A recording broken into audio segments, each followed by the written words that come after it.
Porque entonces ahí va a venir lo que se llama, aquí se hace lo que yo diga. Y con el dinero de la persona, de la iglesia, no se puede jugar. Y es como dice el confesor. No es verdad que a ti te van a dar el dinero de unas sillas y tú lo vayas a gastar en otras cosas.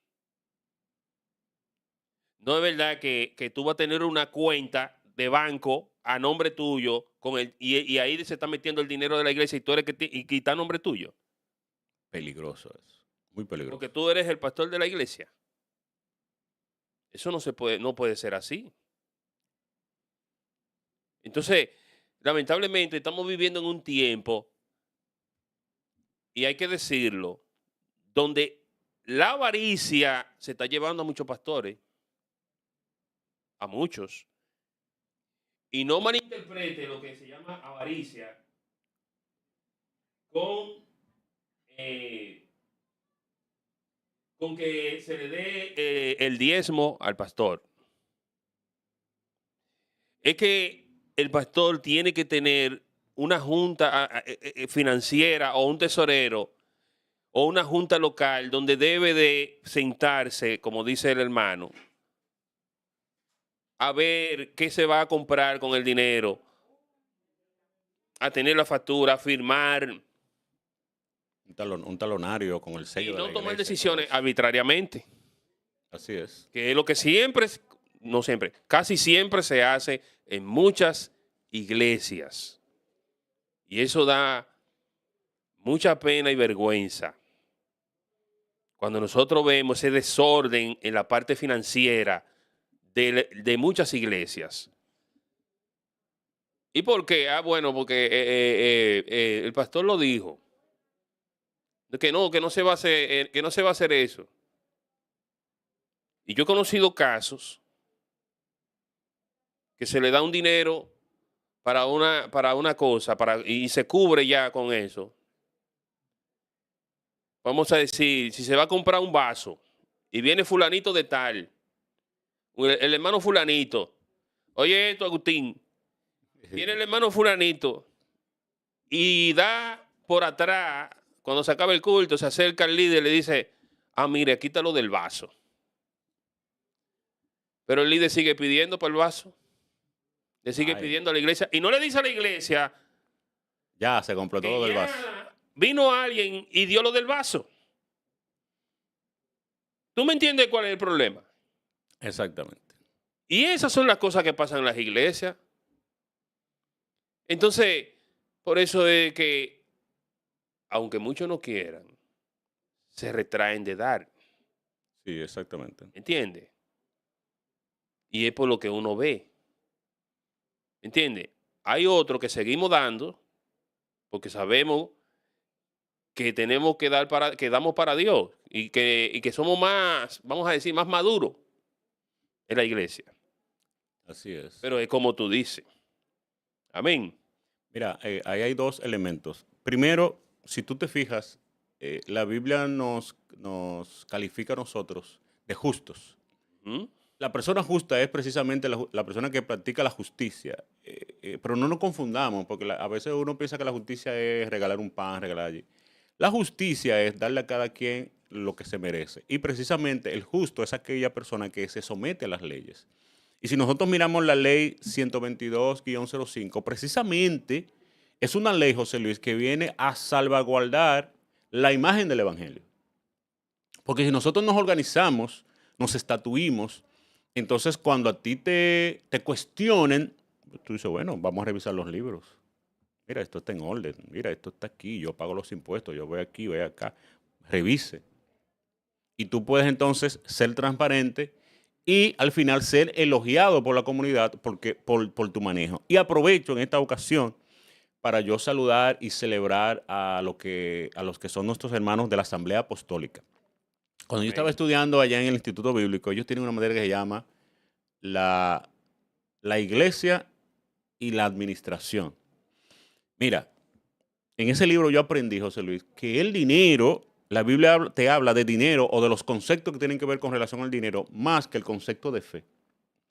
Por lo cual entonces tenemos que entender que el dinero debe de ser una doctrina. Nosotros hablamos de Satanás, del infierno, de los ángeles, de los demonios, pero no tenemos un estudio sistemático sobre lo que es el dinero. Y eso es esencial. ¿Por qué? Porque el dinero, su manejo adecuado es una bendición, pero su manejo inadecuado es una perdición. Recordemos que dice, raíz de todo mal es el amor al dinero. Así es. Entonces, no es que usted no dé sus diezmos, no es que usted no dé sus ofrendas, porque como ciudadanos y luego como miembros de una institución, pues no debemos a ellas. Pero lo que sí es que así como debemos de conocer nuestros deberes, debemos de conocer nuestros derechos dentro de las instituciones. ¿Por qué nosotros le reclamamos al gobierno por las calles, por las escuelas, por la salud? Precisamente porque pagamos un ITEVI de un 18%, aparte de otro tipo de impuestos que hay. Entonces, si usted pertenece a una iglesia y usted participa allí, da sus diezmos, da sus ofrendas, usted tiene que entender que también tiene derechos. Derecho de ver la economía, de saber cómo se invierte el dinero. Y eso no es pecado. Al contrario, eso sería lo justo. Usted precisamente estaría agradando a Dios de saber cómo se maneja su iglesia para cuando usted lo cuestionen. No, en mi iglesia no sucede eso. No, en mi iglesia no es así. Mi iglesia tiene un reglamento. Mi iglesia se maneja así, así, así. Y usted puede defender a Cristo y luego a su institución. Vengo con una pregunta, confesor. Atiende, Arimendi, aquí. Ahora sí es verdad que esto se va a poner cosas. Vamos a ver. Se va a matar una vaca sagrada, como dice Vladimir Castro. Busquen la leña, señores. ¿El diezmo es una doctrina fundamental para la salvación? Fundamental para la salvación, no. Porque las doctrinas fundamentales para la salvación son el bautismo, la fe, el arrepentimiento, la santidad. Ahora bien, el diezmo es una doctrina circundante a estas cosas. Porque, por ejemplo, recuerda que la Biblia dice, de lo recibido de tus manos, de eso damos. De eso Entonces, te damos. yo entiendo por fe que el que me bendijo fue Dios. Entonces, por eso yo doy. Luego, como te decía, la Biblia me llama justo. Entonces, yo no puedo poner a José Luis Núñez a pastorearme 20 años, que me visite, que me cuide, que estudie, que saque buenas prédicas, que me alimente espiritualmente y ser injusto con él, con su familia, con sus hijos, y que él no tenga unos buenos zapatos, que él no vista bien, que él no se alimente bien, por lo menos con lo básico. Entonces, fíjate que la justicia, la fe, la santidad están circunscritos a la acción de dar, de bendecir, de ser justo. Entonces, aunque no es una doctrina fundamental, puede afectar a tu fe, puede afectar a tu vida de santidad, puede afectar a tu vida de comunión, puede afectar a tu justicia, porque tú estarías siendo injusto porque tú le pagas los impuestos al gobierno. Exacto. Entonces, tú estarías siendo injusto que la policía te cuide, te proteja y que la policía no tenga armas, que la policía no tenga uniforme, que la policía no tenga guaguas, no tenga gasolina para hacer su patrullaje. Entonces, sería injusto que un maestro tú le demandes buenas enseñanzas y él no tenga dinero para comprar un libro. Exactamente. Pero ¿de dónde recibe el dinero? Debe de recibir el dinero de nuestros diezmos y nuestras ofrendas. Amén. Mira, te pregunté eso porque ahí viene lo otro, la manipulación. Sí, Es sí. que, es que ahí es donde viene el problema. El problema no es las ofrendas ni el diezmo. El problema es la presión, el sobre que te dan en la iglesia. Y la presión que tú tienes de esos líderes que viven arriba de uno, de los miembros de la iglesia, para que diezmen. Entonces ahí el líder tiene que dejar ese tipo de comportamiento con la iglesia. Porque yo digo una cosa siempre. ¿Y por qué tú no le reclamas a Dios, tú que eres un pastor? ¿Por qué tú no te vas en oración y le dices, Señor, mira, yo me estoy muriendo de hambre? Y esta gente no quiere diezmar. ¿Mm? Después de la enseñanza que tú le das. Porque según el Señor mandó a los discípulos, y no se preocupen que por ahí no llevéis nada por ahí.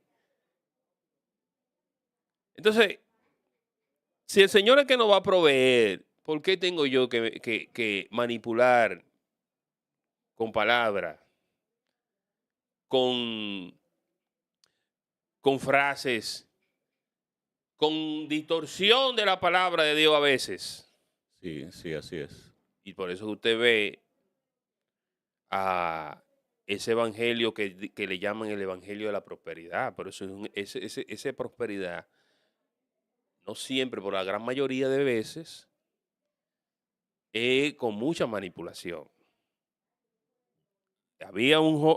Yo vi una entrevista, mi querido hermano, donde un hombre estaba diciendo una anécdota real de que un amigo de él fue a una iglesia y echó un gran reloj en la ofrenda que estaban recogiendo. Un reloj bueno y caro. Y el domingo siguiente, el pastor tenía el reloj predicando, Enganchado. enganchado en la muñeca. Alaba, alaba. Usted ve cuáles son esos comportamientos. ¿Entiende? Entonces, si yo doy conforme al corazón, si la Biblia habla que Dios ama al dador alegre, eso es lo que tenemos que enseñar a la gente. Dar para Dios es como cuando tú agarras y ves al compañero tuyo que no tiene que comer y tú te identificas con él, sabe que no tiene que comer, tiene ahí tú algo y va y le dice, mira, yo te compré esa comida. ¿Quién te dijo que se la comprara? Nadie. Tú te identificaste con él. Así es, así es. Así se da Dios también. O sea, cuando digo que así se da Dios es que cuando yo voy y echo el dinero de la ofrenda o doy el dinero del diezmo, yo lo estoy dando es porque, como dice mi hermano, porque soy justo, porque ese que me Exacto. instruye verdaderamente me está instruyendo y tiene que comer de eso, porque en la iglesia también se paga luz, se paga esto, se paga aquello, y yo quiero contribuir con la obra del Señor. Pero cuando ya a mí me vienen con esa presión y tú tienes un miembro que no tiene ni qué comer, Sí, ¿qué va a pasar con ese miembro? lamentable. Se va a frustrar. Se va a frustrar. Yo conocí una mujer que entró a la iglesia y se fue rápido. Y cuando yo fui donde esa mujer a hablarle, ¿y por qué tú no has vuelto a la iglesia? Ni se llegó a bautizar. Y yo, no, es que ella pide mucho. Ay, tremendo. Eso fue lo que dije, eso fue lo que ella dijo. Entonces debemos nosotros, verdaderamente líderes, pastores, de bajarle un poco a esas cosas y no usar la manipulación como se ha usado. No, porque si tú no diezmas, te va a venir escasez, algo te va a fallar, se te va a dañar el carro, pero el carro se me ha dañado sin yo Sí, diezmando. sí. Yo he tenido dificultades de yo diezmando. Es que el carro tiene una vida útil, las piezas tienen una Es vida que no útil. exactamente, es que no podemos coger ese concepto para metérselo a la iglesia como miedo para que me diezme, porque ese no es el concepto bíblico. No le puedo decir a la iglesia que se le va a dañar o que se le va a quitar esto y no diezme. No es la enseñanza que se le debe de dar. Amén. Amén, amén. Mira, yo quiero darle un consejo a la iglesia a nivel general. Y lo primero es, pastor, coloque a su diácono, coloque a su tesorero para que sea él quien incentive lo que sería la ofrenda. No participe usted directamente del incentivo de la ofrenda. Que las sillas, que las allí, que las allá. Porque entonces se va a ver a la figura principal como la persona que hostiga a la iglesia. Pero si ya sabemos que es el tesorero, pues el trabajo del tesorero, José Luis, es recaudar fondos. El trabajo de Hacienda, de Impuestos Internos, es recaudar fondos. Entonces, si tú le dejas ese trabajo al tesorero y te desligas de eso, tesorero, mire. Eso, entonces, ponga al tesorero a eso. Lo otro es, señores, hagan unos estatutos de cómo va a ser la distribución del dinero. Eso es primordial. Exactamente. Porque si la gente sabe cómo se usa el dinero, se motiva Buen punto ese. a dar. Entonces, aíslese de eso, enseñe sobre el dinero y si usted quiere, por ahí está la Escuela Nacional de Formación Ministerial con nuestro hermano Pavel Núñez. Comuníquese con él y él le prepara una enseñanza sobre lo que es la administración de la iglesia para que su iglesia pueda salir a flote y entonces usted no pueda enfrentar estas situaciones. También, si usted quiere conocer más sobre la ley 122-05, nos puede contactar y nosotros con mucho gusto también podemos ayudarle en ese sentido. Pero queremos que la iglesia salga a la luz. Debemos recordar, José Luis, que la iglesia está compuesta por seres humanos que nos equivocamos dolorosamente. Sí, claro. Y si tú te fijas en el libro de los Hechos, precisamente ocurrió una situación debido a las situaciones humanas y a la inexperiencia. Resulta que la gente vendía su propiedad y la ponía a los pies de los apóstoles. Los apóstoles pues la distribuían de manera justa. Exactamente. Pero la gente dejó de trabajar, José Luis. Y todo el mundo empezó a vivir de la iglesia, de la iglesia, de la iglesia. Y entonces eso trajo como consecuencia que la iglesia empobreciera. Es en ese contexto que el apóstol Pablo entonces le escribe a los corintios y le dice, cada uno como propuso en su corazón, aparte cada fin de semana, lo que Dios puso en su corazón. Pero ese dinero no era para la iglesia local, José Luis.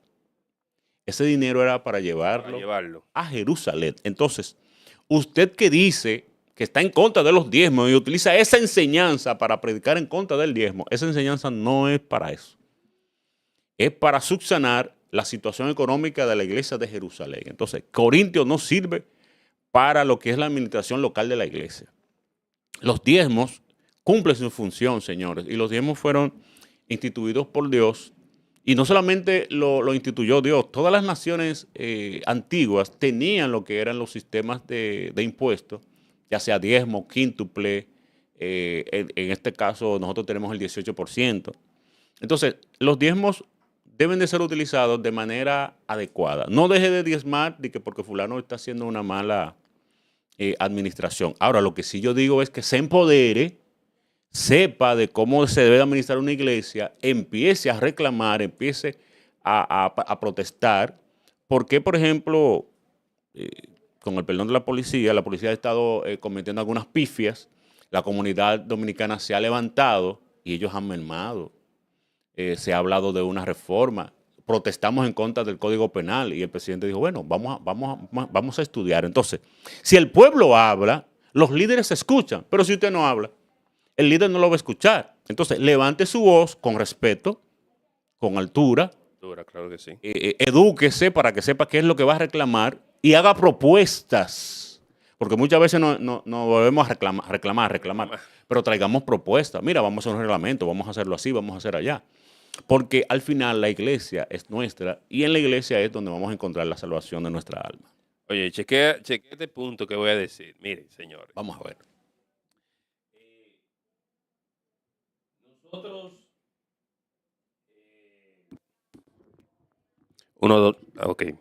Nosotros, le voy a decir algo a esa persona que van a la iglesia, que no son cristianos, y que se mueven a dar para Dios. Cuando usted vaya a dar para Dios, si se lo va a entregar al pastor de la iglesia, usted tiene que hacer algo. Y es aclarar si lo que usted está dando es para el pastor. Exactamente. Sí. O si lo que usted está dando es para la iglesia, porque eso no es lo mismo. Entonces sucede que se le entrega una ofrenda, y le dice, mire pastor ahí, para la iglesia. Y muchas veces no va para la iglesia. Que buscaste el tesorero. Sí, pero que ahí es que está el problema, porque si el tesorero no está presente ahí, y se lo dieron en la calle o una persona que lo mandó de allá afuera y le dijo, mira, eso es para la iglesia. Debe de aclarar si es parte de diezmo o si es parte de ofrenda. Entonces también si se lo entregas directamente al pastor puede traer confusión si tú no es, porque tú dices, es para la iglesia.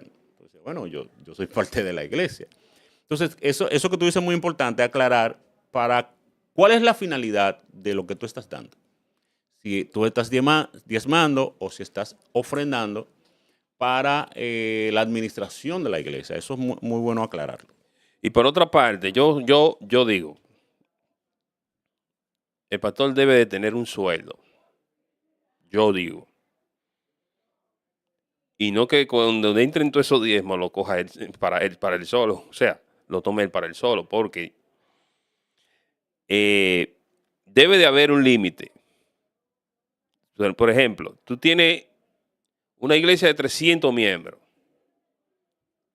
300 miembros, de esos diezman 200.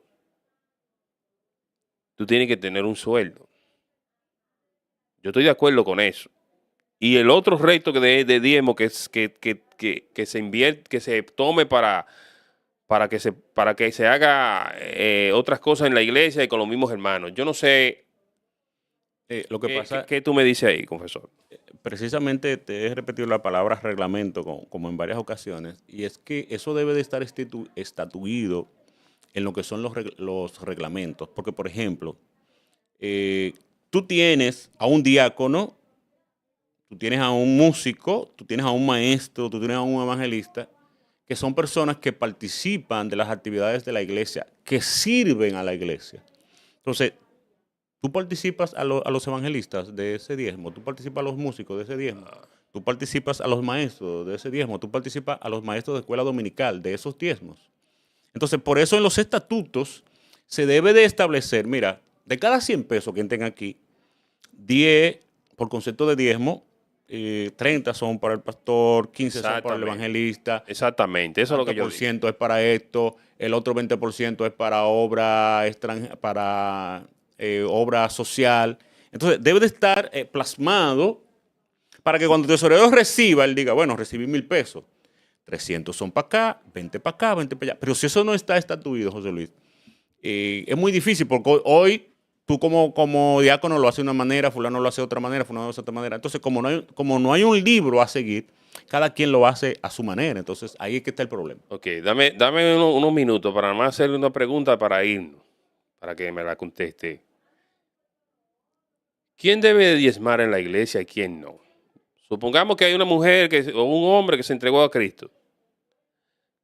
No se ha bautizado. ¿Debe de diezmar? Bueno, fíjate, por eso te hablé de los estatutos. Dentro de los estatutos tú tienes los miembros activos, los miembros inactivos y los visitantes. El miembro activo ya tiene todas las responsabilidades del lugar, diezmar, congregarse, tal y tal cosa. El visitante, yo no puedo imponerle el que diezme. Bueno, si ya a él le sale, si ya él lo aprendió, ya son otras cosas. Pero su responsabilidad empieza una vez que él está bautizado. Entonces, por eso en los estatutos debes de aclarar cuáles son los miembros activos. Porque, por ejemplo, un visitante de pronto no va a tener la osadía de pedirte los libros, pero un miembro activo tiene el derecho y tú tienes que mostrárselo, tienes que rendirle cuenta. Entonces, un visitante, si lo quiere hacer, no se lo impida, pero no podrías imponérselo.